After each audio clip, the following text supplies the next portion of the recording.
Muito bem. Hã? Pois é, eu estou sem giz hoje. Mas amanhã, próxima semana vai ter giz. Acabou o giz. Muito bem. Veja bem.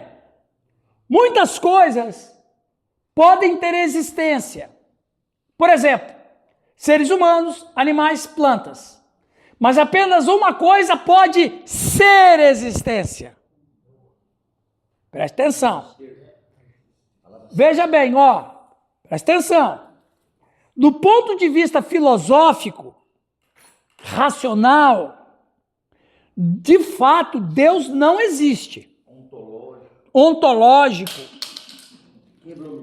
Olha o microfone ali, ó. De fato, Deus não existe. Por quê, tia Lu? Porque existência só pode vir se sofrer uma influência externa. Então, se você fala... Então, tia Lu, deixa eu falar. Eu ia falar. Agora foi, né? Tia Lu, tudo que existe porque alguém criou. Se você falar que Deus existe, você vai dizer que alguém criou Deus. Agora, a questão toda é, por que nós usamos a palavra existir para Deus? Porque nós somos seres criados e só vivemos na existência. Então, tudo que você conhece porque existe. Por exemplo, celular, telefone. Existe o celular porque alguém fabricou o celular. Existe cadeira, existe prédio, existe o sol, existe a lua, existe animais, existe planta, existe gente, existe carro. Então, porque nós somos criados, a nossa configuração humana, ele vive na esfera da existência. Então, tudo que você vê, existe. E tudo que existe, sofreu uma influência externa. O telefone celular existe porque alguém criou, é uma influência externa.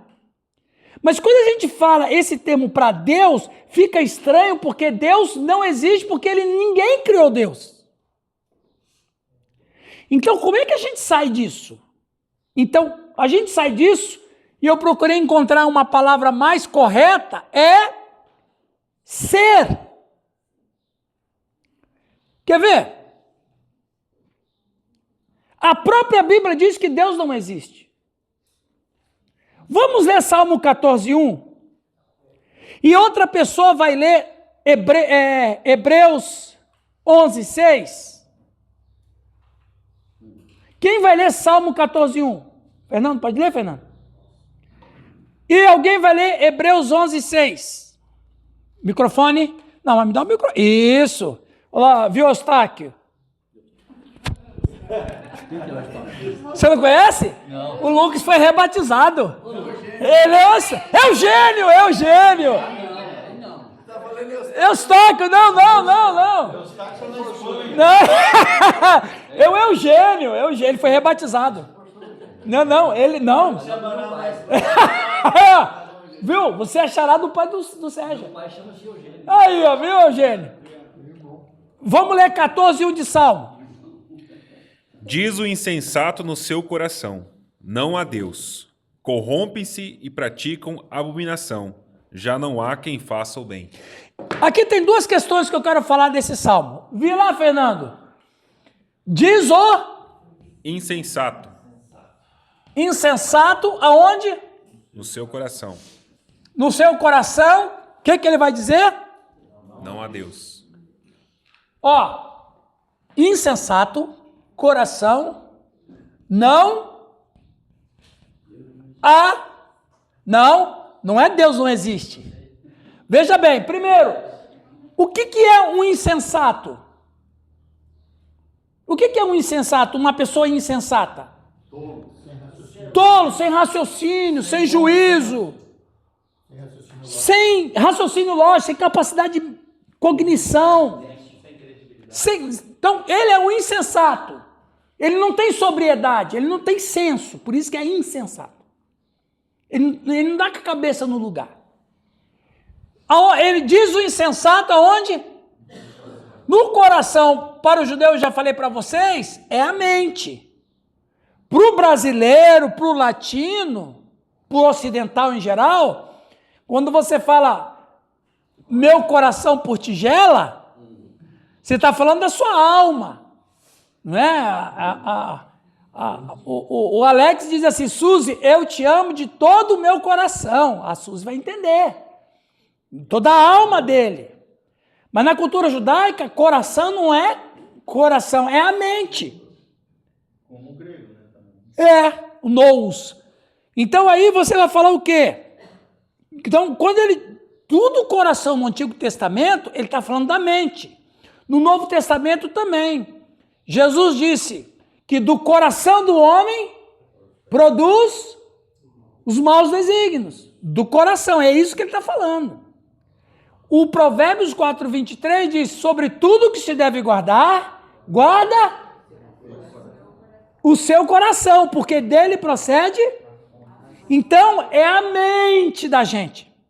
Davi disse, guarda no coração as tuas palavras, para não pecar. Então, não é coração, sentimento, é razão.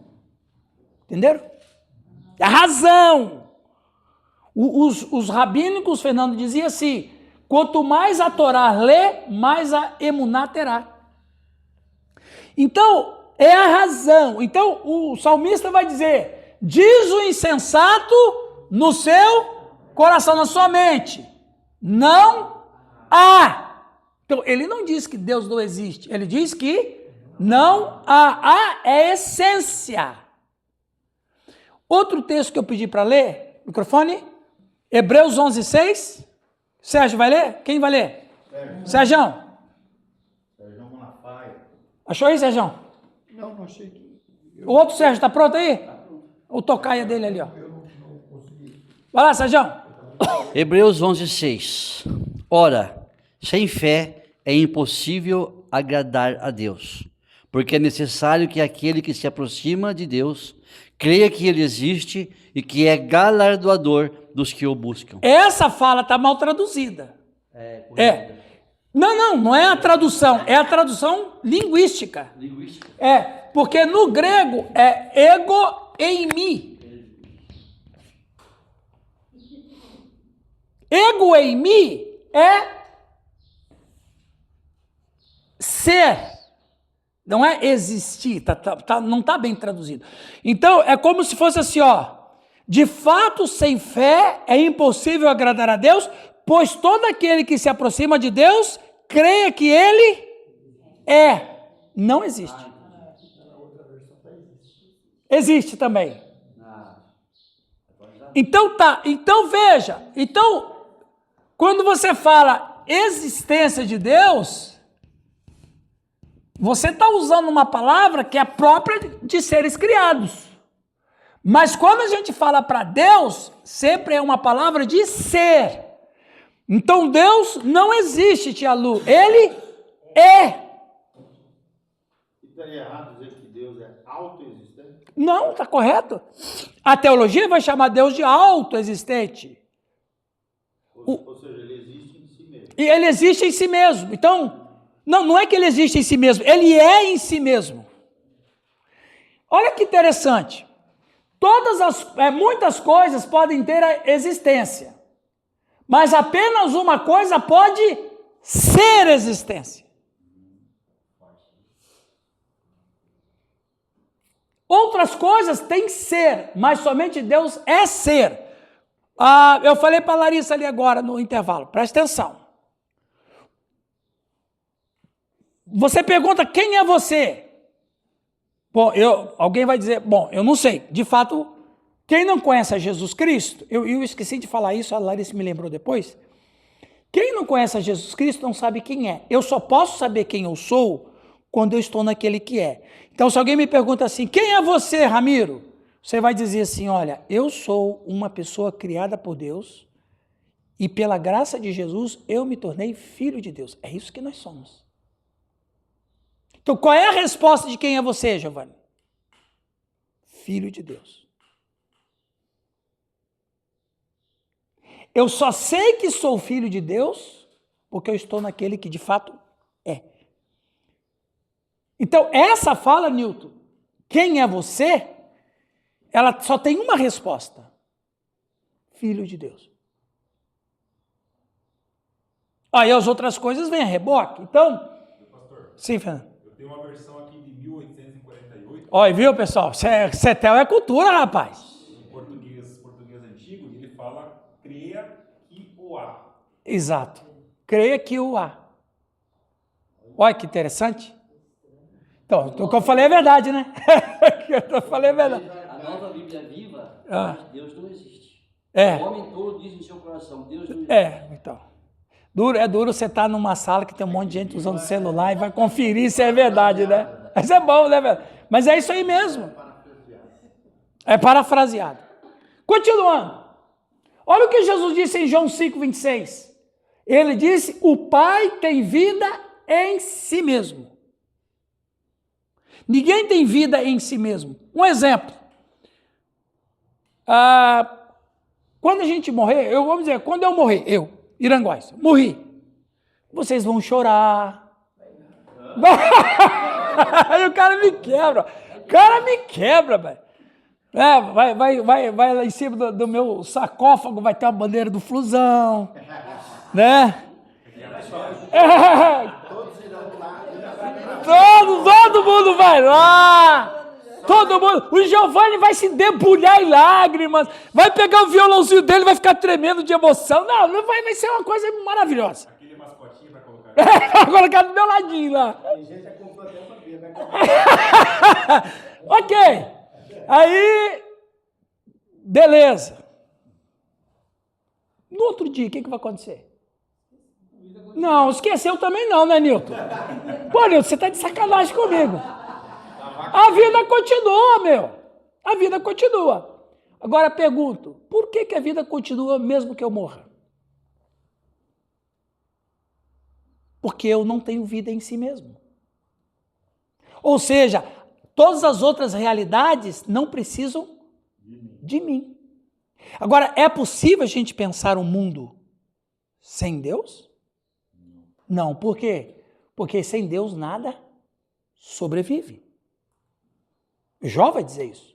Acho que eu até anotei isso aí. Depois a gente vai encontrar com ele. Ou seja, Deus é o único, e o Giovanni falou, autoexistente.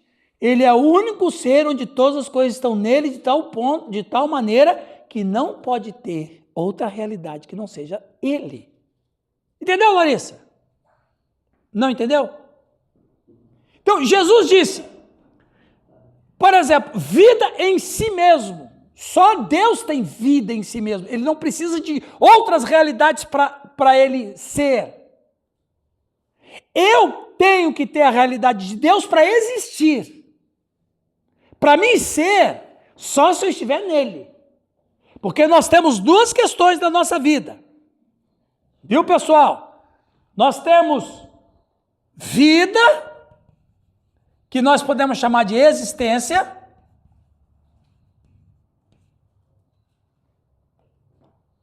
Está errado aqui. Não.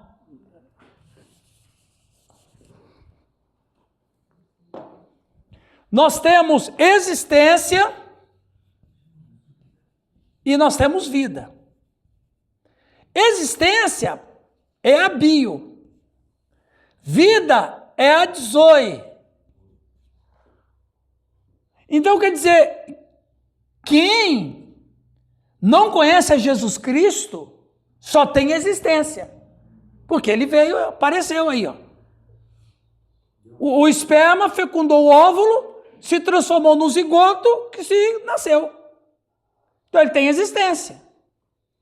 Agora, vida só tem quem recebeu a Cristo o sopro da vida. Eu sou o caminho, a verdade e a vida. Então, o cristão é o único ser que tem vida e existência. Por isso que a Larissa pode dizer, eu sou filho de Deus.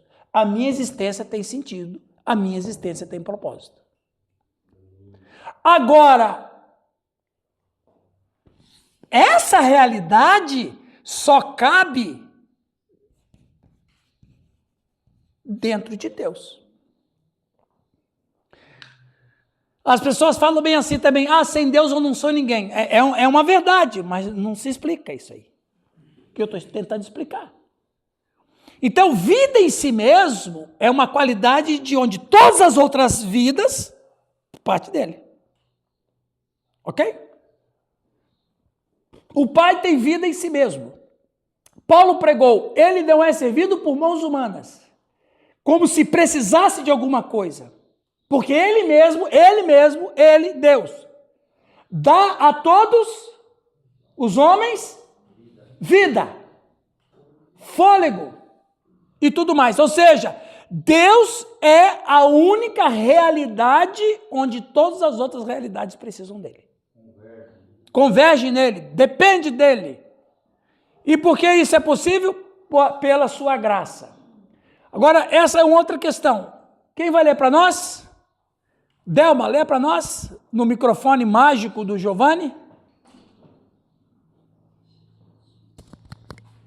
Vamos lá. Deus é um ser necessário, aquele cuja inexistência é impossível. Somente Deus é um ser necessário. Guarda essa fala aqui, Lucas. Deus é um ser necessário. Independentemente se o cara é ateu ou não. Deus é necessário. Continua, Delma. Todas as outras coisas são seres contingentes, o que significa que não poderiam existir. Isso. No entanto, se Deus não existisse, então qualquer outra coisa também não existiria. Somente Ele é o ser necessário, pelo qual tudo o mais existe atualmente. Exatamente. Então, nós somos a existência e a vida é a prova incontestável de que Deus é. Agora, aqui é o versículo de Jó que eu falei. Se ele decidisse fazê-lo, se ajuntasse a si o seu espírito e o seu fôlego, toda a carne pereceria juntamente e o homem voltaria ao pó. Eu acho esse versículo maravilhoso.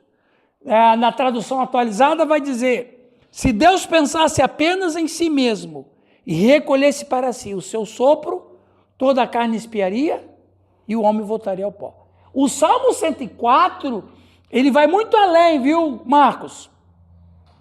Ele vai dizer que nós vivemos da respiração de Deus. Olha que interessante, sabia disso, Fernando? Veja bem,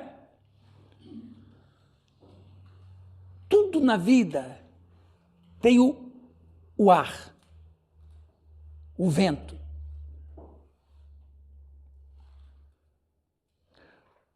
Deus soprou em nós. A Bíblia diz assim, poeticamente, no Salmo 104, só mesmo por revelação. Em outras palavras, o Salmo 104 vai dizer assim, quando Deus inspira, tudo morre. Quando Deus respira, tudo volta a viver. A gente inspira e expira, né? Então, o que ele está dizendo, o Salmo 104? Que todos os seres vivem na respiração de Deus. De tal maneira que nós respiramos, porque respiramos o fôlego que Deus está nos dando.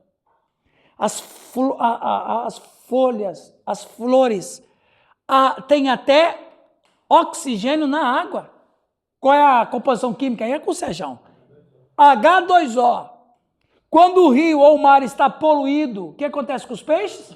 Olha que coisa mais absurda, morre afogado. Porque ele tem que o oxigênio tem que estar lá, as guerras, processa oxigênio. Então, quando o rio está poluído, ele não respira, porque acaba o ar para ele também. Então, veja, tudo na natureza precisa do... A gente está vivendo e Deus está assim, ó. Que coisa maravilhosa. Então, é isso. Sem Deus a gente não vive mesmo. Não é uma figura retórica. É fato, né?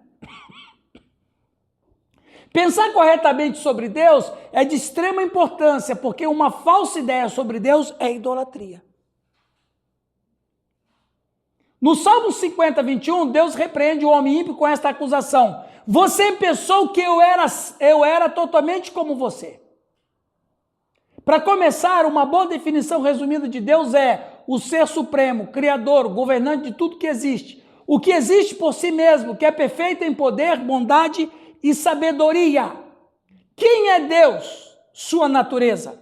Sabemos que certas coisas são verdadeiras sobre Deus por uma razão. Em sua misericórdia, ele condescendeu em revelar algumas de suas qualidades para nós.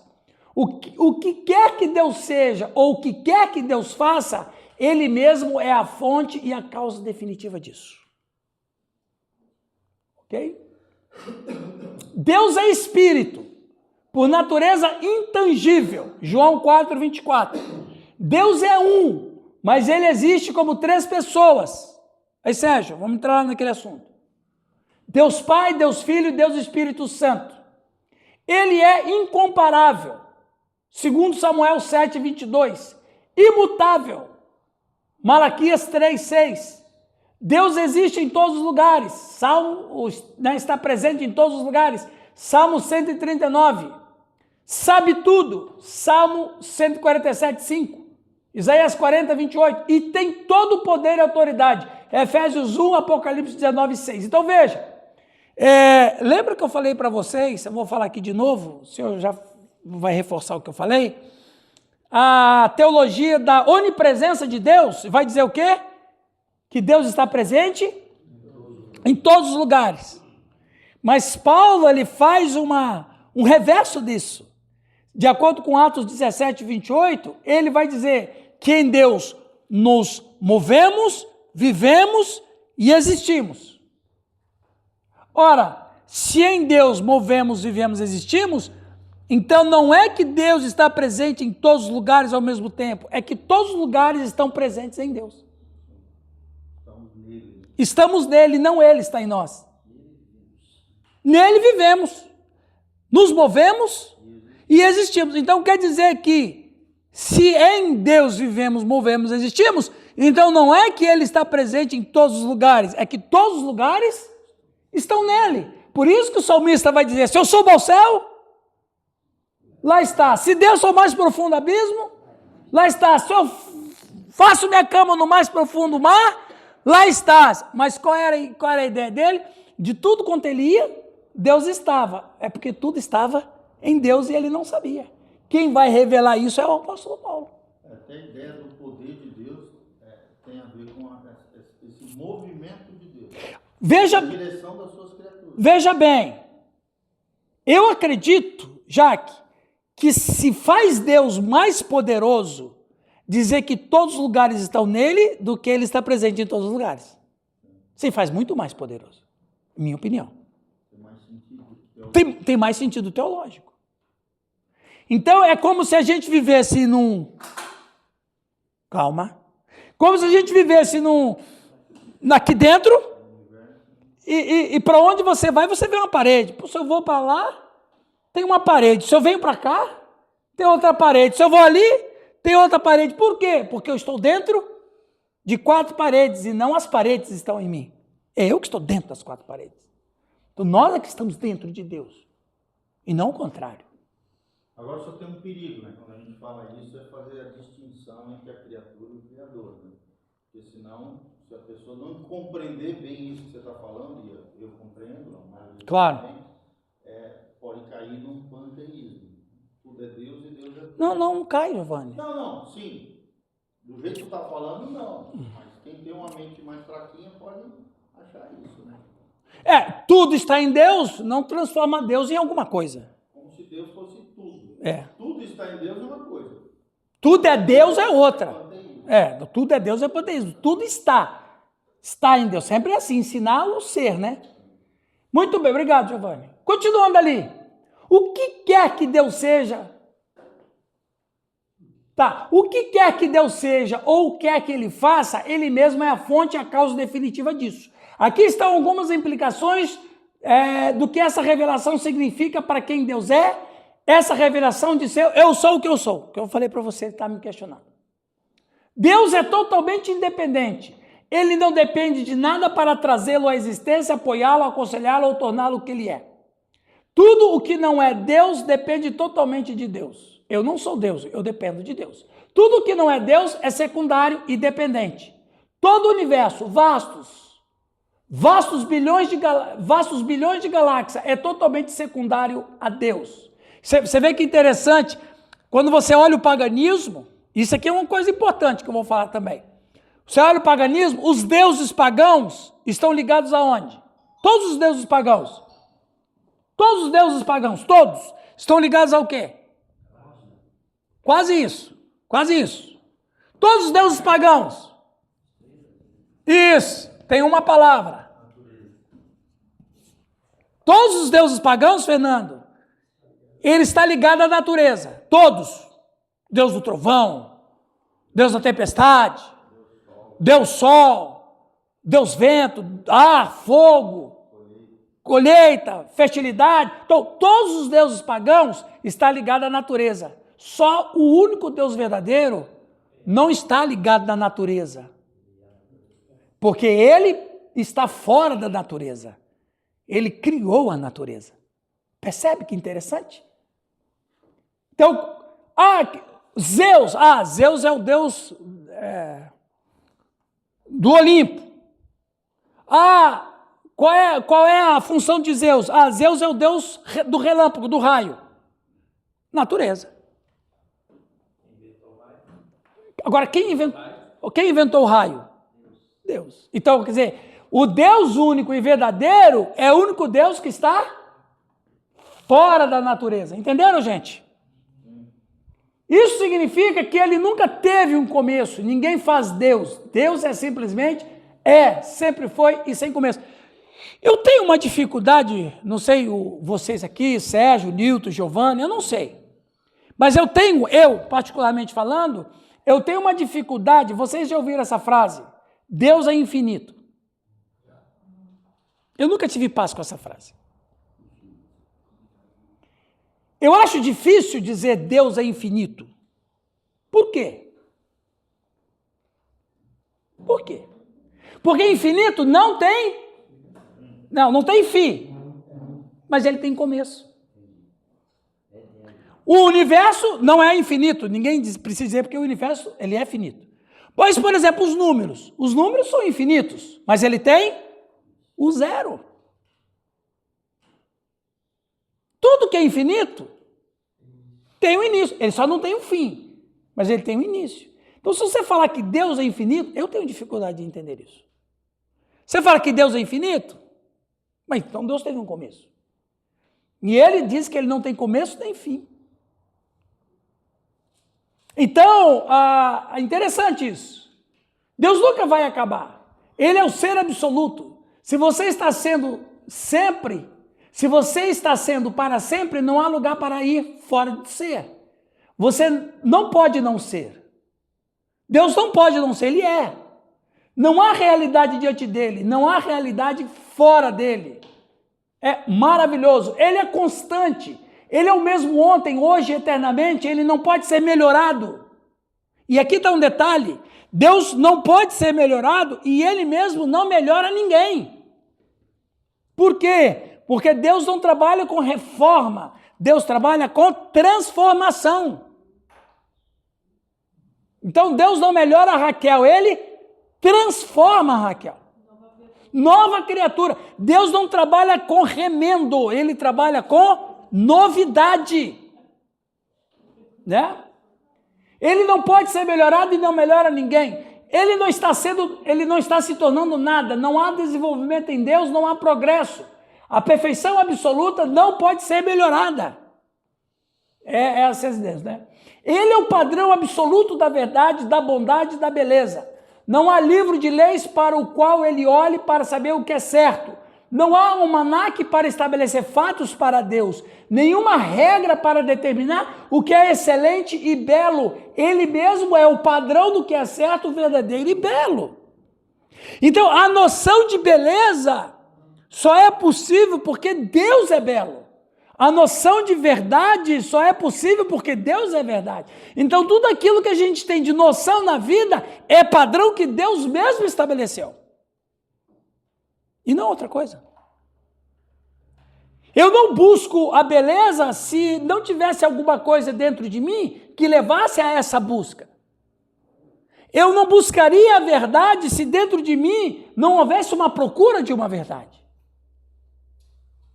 E percebe, então, o que nós estamos ensinando para o nosso povo, gente? Que maneira que a gente tem evangelizado o nosso povo? Que Deus a gente apresenta para as pessoas? O que a gente oferece para as pessoas? Então, assim, Deus é essa realidade absurda, que precisamos entender um pouco os seus passos para a gente ter noção do que eu só posso ter compreensão da vida e da existência se eu começo a estudar e a conviver com Deus. Eu não sei, eu sei pouco sobre Deus. Todo mundo sabe pouco, mas o pouco é suficiente para que eu tenha vida.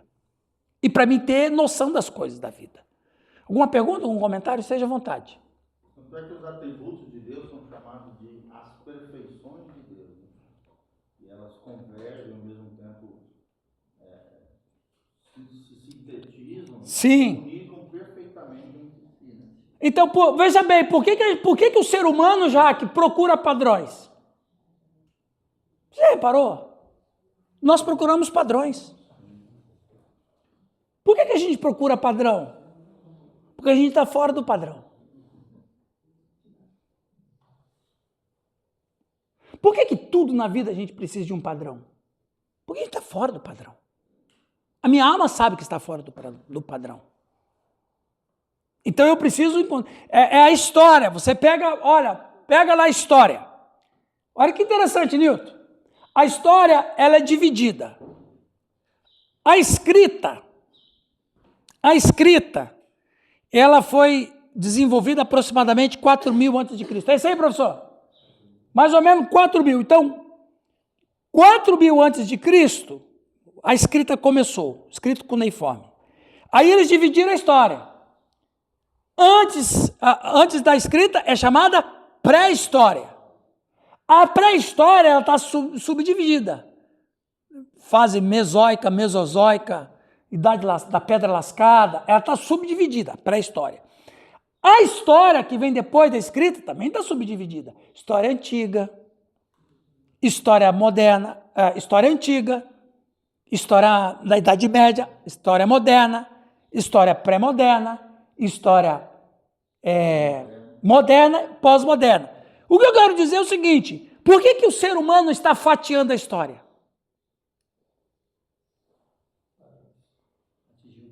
Está procurando o padrão. Por que tem história da humanidade, mas não tem história dos cavalos? Existe história dos cavalos? Quem foi o primeiro cavalo? Como é que os cavalos se desenvolveram ao longo da história? História dos cachorros. Tem história dos cachorros? Não existe história dos cachorros. Hã? Não tem história dos cachorros, não tem história dos cavalos, não tem história dos bois. Não tem, só tem uma história. Qual? Qual é a única história que existe? A história humana. Por quê? Porque o ser humano procura padrão. Se você fatia a história, é porque você está procurando alguma coisa perdida. Quer dizer, a história secular está levando os homens à procura de Deus, mesmo que eles nem sabem que estão fazendo isso. Nós estamos em Deus, então nós procuramos a perfeição. Nós estamos procurando padrão, nós estamos procurando perfeição na vida. Por que então a gente estuda história do jeito que a gente estuda? Percebe? É uma coisa tão banal, né? História, pré-história. O que está acontecendo com a gente? Nós estamos procurando um padrão. As obras de arte, né? As obras de arte é a propulsão do ser humano que busca o padrão da beleza, da estética. Tem uma estética perfeita. Eu estou fora dela, eu quero saber. Né, Nilton? Você principalmente. Esse busto olímpico Esse busto olímpico foi bom, hein? Busto olímpico foi bom, hein? Busto olímpico, não vou esquecer, hein? Se você vir com gracinha comigo de novo, eu vou pro busto olímpico, tá? Tudo que Deus faz é sempre certo, sempre justo, sempre belo e sempre de acordo com a verdade. Isto é, Ele mesmo. Ele se encaixa. Nesse sentido, é certo, bom e belo, considerando todas as coisas. Então, Deus, o que faz é sempre certo. Eu não entendo, o Newton não entende, esse busto olímpico, ele não entende, o Marcos, corintiano, não entende. Bom, você é corintiano aí que não entende nada. Aqueles dois ali não entendem nada. Eles estão procurando, eles não entendem nada. Estão procurando tudo. Então, a gente não... Mas a gente está procurando a verdade.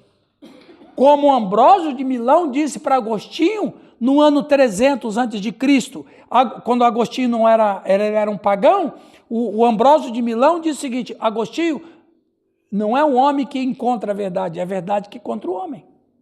A verdade está ali. Ela já se apresenta para o homem. A verdade é Jesus Cristo. Estamos terminando, gente. Agora vamos terminar a aula com isso aqui. Isso aqui, nós vamos terminar a aula com isso aqui. Quem é Deus? Seu nome. Giovanni, você que é fã do judaísmo? Eu não conheço hebraico. Grego eu sei, mas eu... É fera! Esse aí é o tetagrama. É o tetagrama. Alguém lê esse slide, por favor? Quem vai ler? Quem vai ler o slide aí? Lê lá, isso aqui é porque o Sérgio me questionou. Eu falei para você que a gente ia encontrar com isso.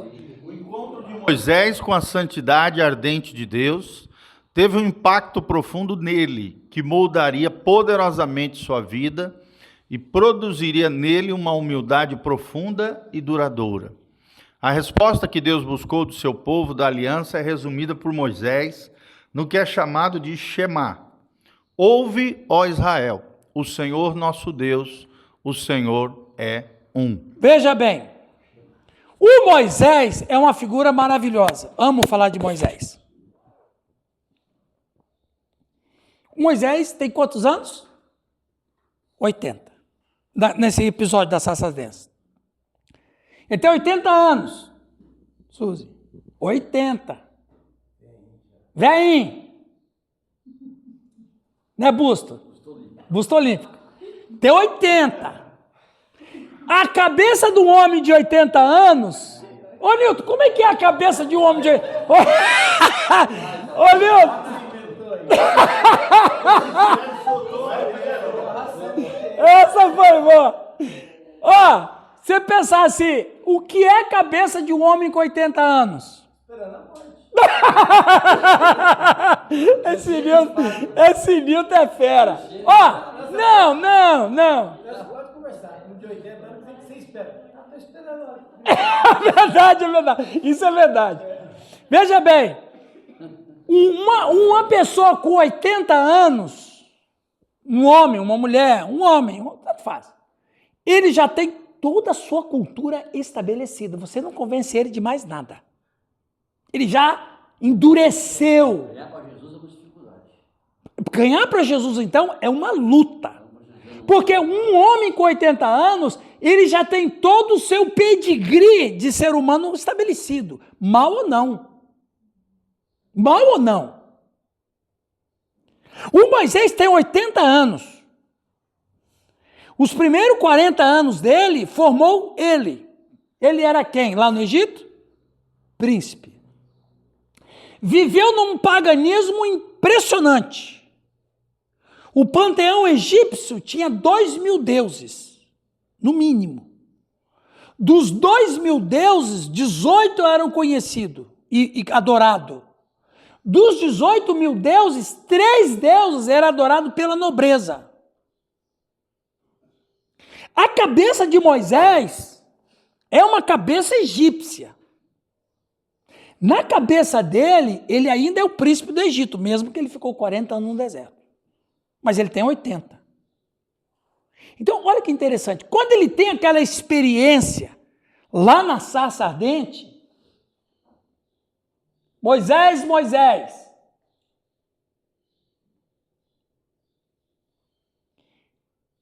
ele escuta várias vozes. O texto em Salmo não vai dizer isso? Que a voz do Senhor é como? Trovão. A voz do Senhor é como? Muitas águas. De onde que eles tiraram isso? De Moisés. De Moisés. Então, o Moisés está tendo aquela experiência na sarça ardente. Várias vozes falam com ele. E ele que começa o problema todo. Ou melhor, a interpretação que ele dá às várias vozes. Por quê? Porque no hebraico existem duas palavras para o número 1. Yahid, uma unidade simples, uma peça única. Yahid. Yahid, um copo, Yahid.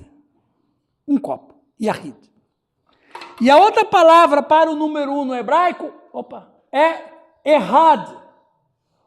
Um composto onde várias peças formam um conjunto. Como, por exemplo, um cacho de uvas. Um cacho de uvas, tem quantas uvas num cacho? Várias, dezenas. Mas você não pede uvas, você compra um cacho de uvas. Um cacho, em hebraico, é errado. É um, mas é um composto.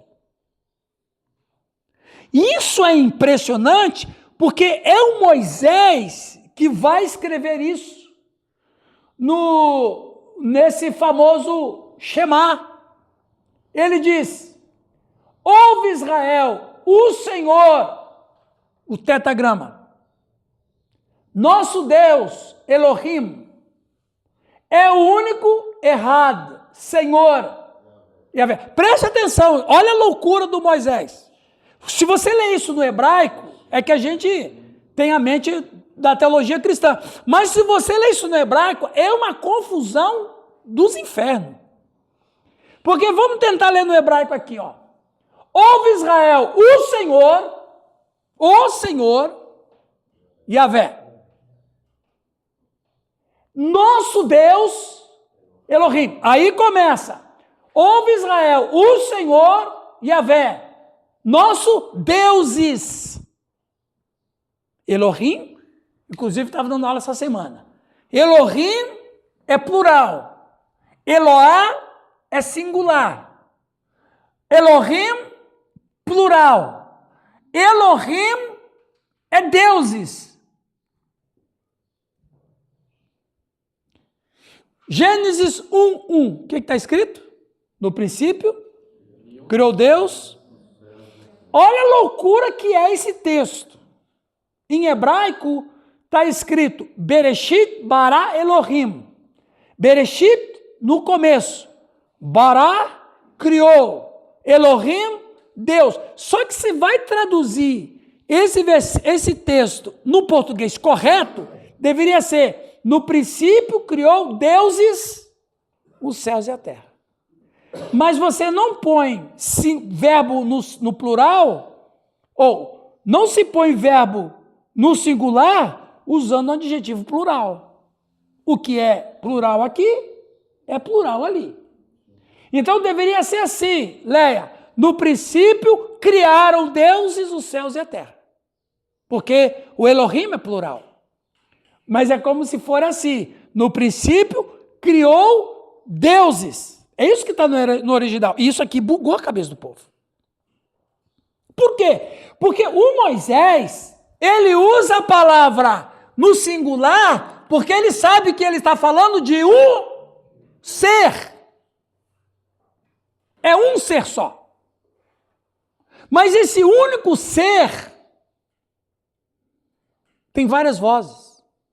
E ele não sabe quantas vozes são. Aqui está o problema. Por isso que ele vai escrever no Gênesis 1 o seguinte: no princípio criou Deus, mas no princípio criou Elohim, ou seja, Elohim criou. Como quando traduzido deuses criou. Está errado, não é? Mas é isso que está em hebraico. Em vez de ser deuses criaram. Então isso significa que o Moisés não está falando que existem vários deuses. Ele está dizendo que existe um ser com várias vozes. Uma trindade seria? Na teologia cristã é trindade, na teologia judaica não é nada. O que foi, Nilton, que você falou? Tem algumas pessoas que falam bem assim, uns defensores da teologia judaica, até mesmo os próprios teólogos judeus, vão dizer, não, o Moisés escreveu em plural porque é um plural majestático. Você já ouviu isso? Sérgio? Isso é um plural majestático. Só que está errado dizer que é um plural majestático, porque plural majestático só apareceu na Europa no século XVII. Então não é plural. Do que Moisés... Olha que confusão que Moisés arrumou para a nossa cabeça. Mas é o que ele experimentou. Então veja. Olha aqui a confusão aqui. Ouve Israel, o Senhor, Yahvé. Singular. Ok? Singular ou não? Ouve Israel, o Senhor, Yahvé. Nosso Deus, em hebraico, Elohim. Ele insiste. Porque quem teve a experiência, Nilton, foi ele. Aí a mesma coisa fala assim, Moisés, você está escrevendo errado. Como é que Jeová é Elohim? Como é que Jeová e deuses? Fala, quem teve a experiência fui eu, Eu sei o que eu vivi. Eu estou escrevendo o que eu vivi. Aí ele vai dizer, ouve Israel, o Senhor, Yahvé, nosso Deus, Elohim. Agora, olha a complicação, Suzy. É o único errado. Senhor, agora bagunçou o coreto. Ele diz, vamos lá, vocês estão entendendo? O Nilton está, quando ele fala que está, ele fala. Quando ele fala que está, ele fala que não está. Está entendendo? Ele fica quieto. Está entendendo, Lé? Vocês estão entendendo o problema de Moisés aqui? Hã? Ele joga do singular para o plural, do plural para o singular. A mesma pessoa. Então veja, só que aqui, quando ele diz, ouve Israel, o Senhor, Yahvé, nossos deuses, e o duro que não é nossos deuses, é nosso no singular, e deuses é plural. É o único. Aí ele vai dizer errado. O que é errado? Um composto onde várias peças formam um conjunto. E ele está dizendo, na loucura dele, para a doideira do povo, que Deus é um. Deus é uno. Mas não é Yahid. Deus é um, mas errado. É um, mas é um composto. O problema está no composto. Pai, filho, na teologia cristã, e quem foi que acabou com o enigma de Moisés, que é um enigma, foi Jesus. Veja, o João Batista começou a definir as coisas. O João Batista. Porque quando o João Batista vai batizar Jesus, no batismo de Jesus, uma voz fala, o Filho está ali, e o Espírito Santo. Então, o João Batista que começa a dar ideia quem era Elohim. Mas é Jesus quem confirma o que era só uma suspeita. Porque em João Batista poderia pensar, tem mais alguém? Jesus lá em João 16 diz, não tem mais ninguém. Só tem mais um. Pai, o Filho e o Espírito Santo, o Consolador. Aí o enigma de Moisés é declarado, eles lá no Antigo Testamento nunca entenderam Elohim. E procuraram. A vida inteira. Estão procurando até hoje. Agora, olha só como fica em hebraico. Shema Israel, Yahvé Elohim, Yahvé Errad. Isso é totalmente loucura. Então, resumindo, a forma como Deus se apresenta a Moisés é Yahvé. E a forma como Moisés apresenta a Deus é Elohim. Porque em Deus há mais de uma pessoa. É como se Deus falasse assim, Moisés, eu sou Yahvé. Aí ele diz, ok, Elohim. Então Deus fala, Moisés, eu sou Yahvé. Por que o Moisés chama ele de Elohim e não chama ele de Yahvé, no sentido? Porque nem ele entendeu direito. A maneira mais fácil para ele entender o ser que ele se encontrou na sarça é Elohim. Porque a palavra El, que é Deus, tá muito chato, não tá? A palavra El, que é Deus, é uma palavra antiga, antes do judaísmo.